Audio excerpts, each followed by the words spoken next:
Fais ceci. Salabo. Et tu vivras. Salabo. Écoute la manière dont les hommes sont combattus par le ver de fer.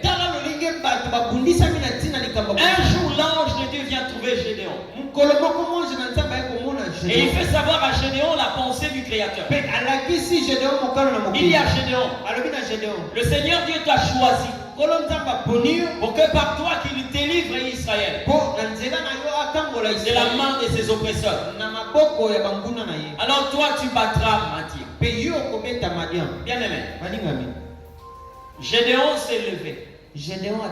Écoutez la manière dont il parle. Si c'est l'Éternel Dieu qui me parle, que cet oiseau soit mouillé et que les alentours soient secs. Mais pourquoi tu es en train de poser une telle condition? Qu'est-ce que tu ignores?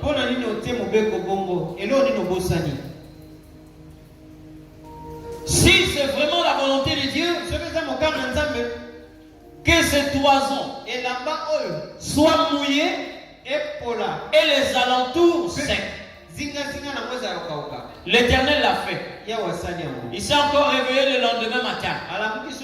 Si c'est vraiment l'Éternel qui me parle, que les alentours soient mouillés et que cet oiseau soit... Mais finalement, cherche quoi? Voilà comment le diable combat le ver de fer. Quand tu dis déjà que si c'est toi qui m'as parlé, ça veut dire que tu as écouté quelque chose. Tu as écouté quelque chose. Amen. Parce que si tu n'as rien écouté, pourquoi alors passer par la preuve de la toison? Pourquoi? Pourquoi? Mais quand tu es en train de poser une telle condition, ça veut dire que tu connais la volonté de Dieu. Mais nous ne parlons pas que de Gédéon. Mais il y a aussi des Gédéons de cette génération. Toi, tel que tu es là, tu connais la volonté de Dieu. Mais pourquoi tu te bats contre cette volonté? Pourquoi tu ne veux pas appliquer ce que toi tu connais? Déjà, j'aimerais te dire une chose. Dieu ne bâtit pas l'homme seulement dans l'église. L'homme naît déjà avec la loi de Dieu dans son cœur. Dans l'église, lorsque nous venons, c'est pour seulement réanimer. Vous comprenez ce que je dis? L'homme naît avec la loi de Dieu dans son cœur. Une fois j'ai posé la question ici. Quand un enfant naît, vous prenez son doigt, vous mettez dans la bouche, il commence à sucer. Qui lui apprend ça? Hein? Un enfant qui commence à faire pousser les dents, vous prenez son doigt, mettez dans sa bouche, il suce. Mais quand vous prenez les doigts d'une autre personne, vous mettez dans la bouche, il mord. Qui lui a fait ça? Hein? Ces choses-là viennent d'où? Alléluia. Il naît avec la loi dans son cœur.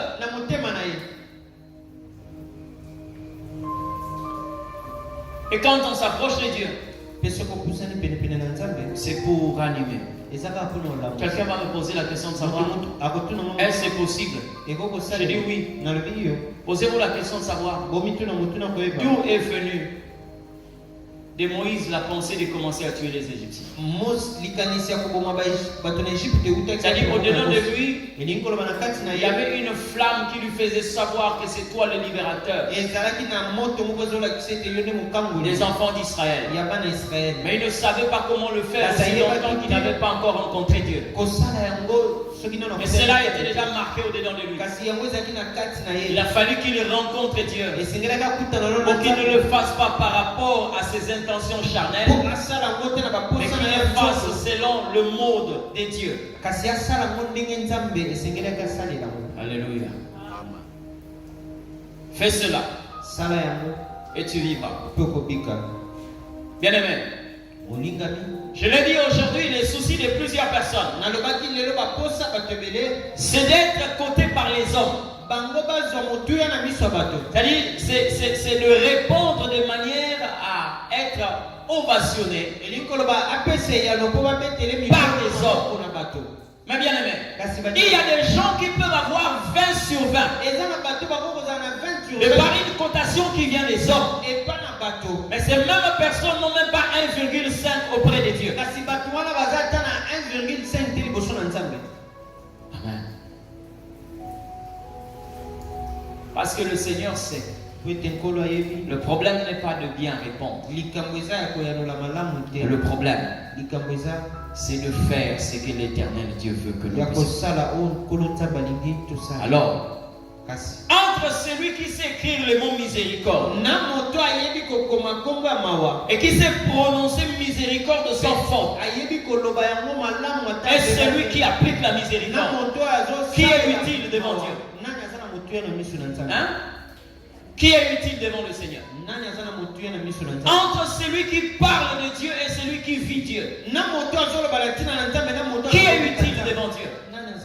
Entre celui qui parle de l'évangélisation et celui qui évangélise, qui est utile devant Dieu? Entre celui qui parle de donner et celui qui donne, qui est utile devant Dieu? Vous allez vous rendre compte, nous avons beaucoup de personnes dans cette génération qui savent comment dire merci, qui savent comment écrire pardon, qui peuvent l'écrire sans faute, mais qui ne sont pas capables de pardonner. Alléluia. Fais cela et tu vivras.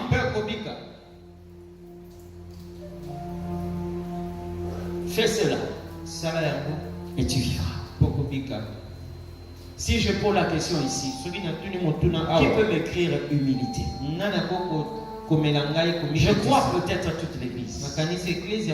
Qui peut prononcer mot humilité? Vous allez le faire avec un français fignolé. Mais quand il faut vivre l'humilité, c'est là le problème. Jésus n'a pas dit dis ce qui est vrai, mais il a dit fais cela et tu vivras. Alléluia. Amen. Fais cela. La vie est dans le faire. Peut-être que je vais te scandaliser. Mais bon, retiens ça comme ça. Jésus est en train de dire ceci.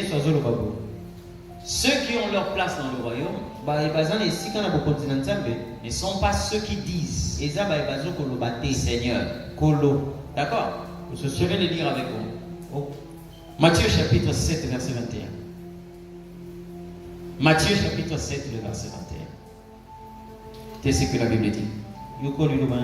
Ceux qui me disent Seigneur, Seigneur, n'entreront pas dans le royaume des cieux. Mais celui-là, seul qui fait la volonté de mon Père qui est dans les cieux. Vous avez là deux verbes. Dire et faire. Amen. Dire et faire.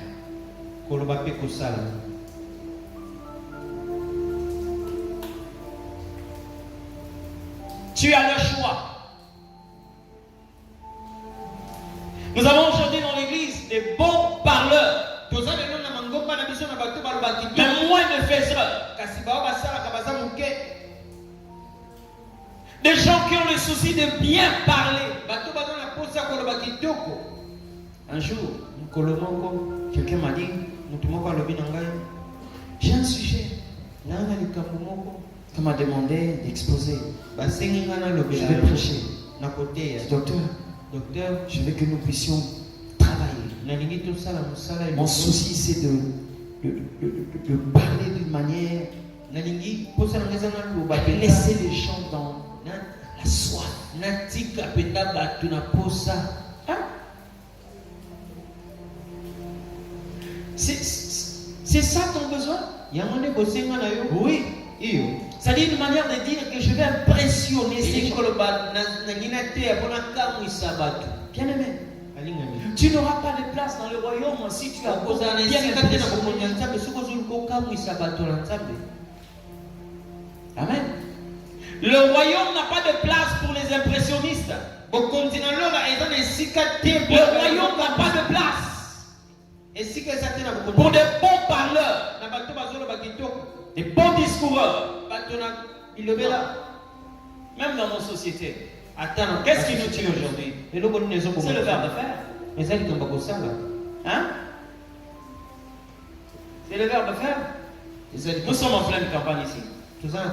Si le Congo ne pouvait se développer que par les dires, même les États-Unis n'allaient même pas approcher le Congo. Hein? Si le Congo ne pouvait se développer que par les dires, même les États-Unis allaient être loin de la République démocratique du Congo. Mais le problème, c'est de faire. Depuis l'époque de Mobutu, combien de promesses? Lorsque vous regardez le programme de Manifeste de l'Ancélé, tous ceux qui ont défilé jusque-là, eh bien, si vous rentrez dans les promesses, mais comment est-ce que vous côté à ma belle donc partout là c'est pavé. Quand tu ne rentres que dans les promesses, dans les dires des gens, le Congo a au moins 15 000 avions. Vous comprenez ce que je dis? Quand tu rentres seulement dans les dires des gens, le Congo a des TGV. Vous comprenez? Des EOR. Quand tu rentres dans les dires des gens, chaque Congolais a 2 immeubles au moins. Avec un garage rempli de véhicules. Quand tu ne fais que voir les dires des gens, le Congolais mange 7 fois par jour. Mais venez dans le verre de fer. Vous allez marcher sur des immondices. Amen. Il y a des gens quelquefois qui montent les vitres de leur voiture. Ce n'est pas parce qu'ils sont en train ils ont mis la climatisation. Non. C'est parce qu'on est en train d'inviter les mauvaises odeurs d'entrer dans la voiture. Et vous regarderez quelqu'un dans une voiture hermétiquement fermée mais en train de transpirer. Ça veut dire qu'il n'y a pas la climatisation. Mais il est en train de protéger ses narines. Parce que nous vivons dans la saleté. Ce qui nous détruit, c'est le verbe faire. Et dire, Congolais peut parler. Amen. Et puis, ça va comme déjà miné dans la période de la campagne. Pour déjà la promesse. Donc, si déjà vous avez une santé terrible, le verbe faire, c'est là le problème.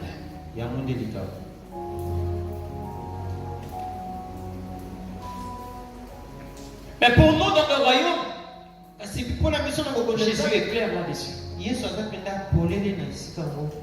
Ceux qui me disent, Seigneur, Seigneur, n'entreront pas tous dans le royaume.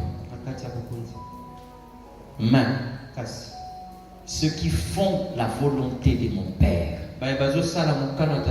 Ceux qui font la volonté de mon Père entreront dans le royaume. Ils ont déjà une place dans le royaume.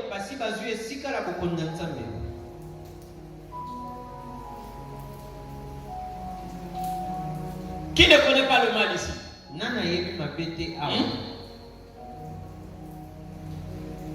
C'est tout le monde qui connaît le mal. Et c'est tout le monde qui connaît le bien.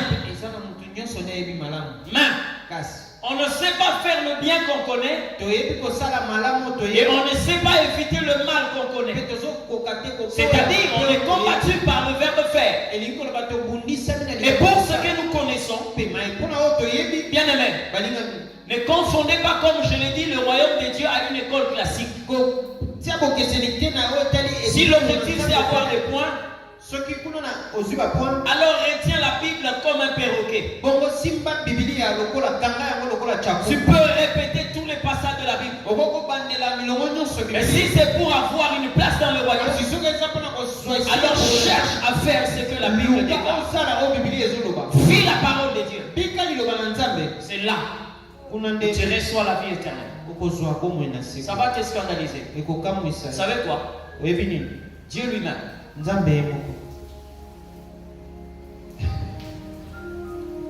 Retiens ça comme ça. Ça va t'aider. Dieu lui-même ne fait pas ce qu'il dit. Non. Dieu lui-même ne fait pas ce qu'il dit. Ça t'a bousculé, hein? Hein? Tu vas me dire, mais comment la Bible dit? C'est lui qui dit un mot, chose ça. Je te le répète encore. Dieu lui-même ne fait pas ce qu'il dit. Mais Dieu dit ce qu'il fait. Ça va? Ça t'a bouleversé, hein? C'est comme ça que la Bible dit ceci. Dieu ne fait rien sans avoir annoncé à ses serviteurs. Ça veut dire pour Dieu, il dit ce qu'il fait. Donc tout ce que vous voyez Dieu dire, ce qu'il a déjà fait. C'est pourquoi dans son royaume, il ne veut pas que les gens qui parlent sans faire. Il met d'abord en premier lieu le verbe faire. Il dit fais cela et tu vivras. Il reste la première école, le seul modèle.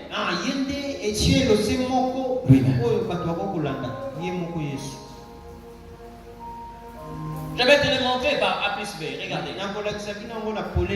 Comment est-ce que l'Éternel Dieu dit que la lumière soit et la lumière fut. Mais ce que Dieu est en train d'appeler lumière, personne ne connaît ce que c'est une lumière. Même écrire lumière, personne n'a encore maîtrisé comment écrire. Même si vous pouvez écrire lumière, mais vous ne savez pas quoi c'est la lumière. Et la Bible dit Dieu appela la lumière. Ça veut dire que la lumière, Dieu l'avait déjà faite. Hein? Et quand Dieu parle, la lumière se manifeste. C'est comme ça que vous allez voir. L'homme a été déjà créé en Dieu avant que l'homme soit créé devant tout ce qui existe. Le premier monde là où l'homme vivait, ce n'était pas dans le jardin. Le premier monde était dans la pensée de Dieu. Il était déjà créé par Dieu. Amen. L'homme existait déjà dans la pensée de Dieu. Maintenant, il a fallu que l'homme quitte l'existence pour la création. Et quand il dit créons l'homme à notre image. Lorsque vous voyez par exemple un peintre, le tableau que vous voyez là est créé. Mais avant que ce tableau soit extériorisé, ce tableau était d'abord dans sa tête. Il y a l'existence invisible et une existence visible qu'on appelle la création. Fais cela et tu vivras. Frère, ma soeur, lorsque vous êtes en face de la vérité, et que vous faites semblant de ne pas connaître la vérité, vous êtes en train de vous condamner vous-même. Si je pose la question de savoir ici, qui ne sait pas que mentir est un péché? Même les enfants qui sont ici ne vont pas lever la main parce qu'ils savent que mentir c'est un péché. Aucune question ne te sera posée devant le Seigneur en disant, répète Galates chapitre 1 verset 3. Galates chapitre 1 verset 3 que tu entres. Non. Non. Ce n'est pas l'université. Ce n'est pas l'école secondaire. Amen. C'est comme ça que la Bible dit. Vos œuvres vos suivre. Ce ne sont pas vos paroles, mais les œuvres. Ce que nous faisons, c'est ce qui va déterminer l'endroit où nous serons. Ce que nous posons comme acte, c'est ce qui détermine la direction que nous allons prendre. Fais cela et tu vivras. Beaucoup de personnes sont en opposition de phase avec leurs propres paroles. Ils disent autre chose et ils font autre chose. Amen. Il est facile de dire. Ma bien-aimée, la valeur d'une personne, c'est lorsque on sait respecter ses paroles. C'est-à-dire un homme conscient, avant de sortir une parole, il regarde d'abord au-dedans de lui la possibilité, la capacité de pratiquer cette parole, alors il parle. C'est ainsi que le Seigneur est en train de dire ceci. Que votre oui soit oui. Il ne parle pas seulement de la parole, mais il dit ce que vous dites doit être ce que vous faites. Et que votre non soit non. Ça ne veut pas dire que lorsque tu veux pratiquer la parole de Dieu, que tu dises oui 2 fois. Non. Ça veut dire que tes actes soient conformes à tes paroles. D'accord? Et Jésus a aidé un de ses disciples, Pierre. Pendant que Pierre était en train de dire, moi je vais te suivre partout. Jésus a regardé dedans de lui. Il s'est rendu compte qu'il n'avait aucune force, aucune volonté de pratiquer ce qu'il disait. Et Jésus lui a dit, je vais t'aider. Aujourd'hui là, toi, tu vas me régner. C'est ce qui était dans sa volonté. Jésus a eu la volonté de régner le Christ. Mais Pierre était en train de parler de sa volonté de suivre le Christ partout. Mais la finalité, c'est ce que Jésus a dit. Ce qui s'était réalisé dans la vie. Amen. Fais cela et tu vivras. J'aimerais ce matin t'aider, bien-aimé, à prendre une décision.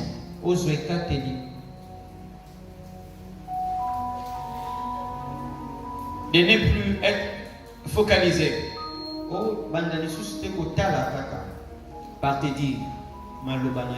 Mais dans ce royaume, c'est beaucoup plus de faire.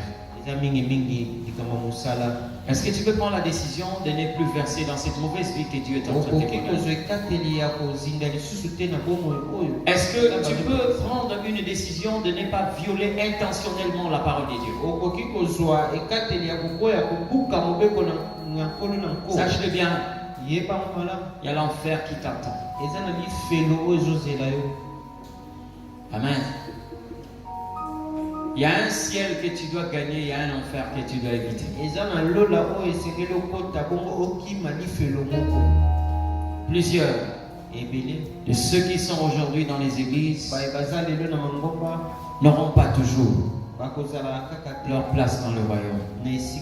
Le secret réside sur le ver de fer. Mais ce matin, si quelqu'un manifeste cette volonté de voir, Seigneur Dieu, j'aimerais bâtir ma vie sur le bien faire par rapport à ta volonté. Là où tu es, tu vas t'élever. Si tu as entendu ces paroles et que tu t'es rendu compte que c'est un appel qui te concerne, Dieu est en train de te demander désormais de vivre ta vie. Non par rapport à ce que tu dis, mais par rapport à ce que tu fais. Je connais ta parole, Seigneur.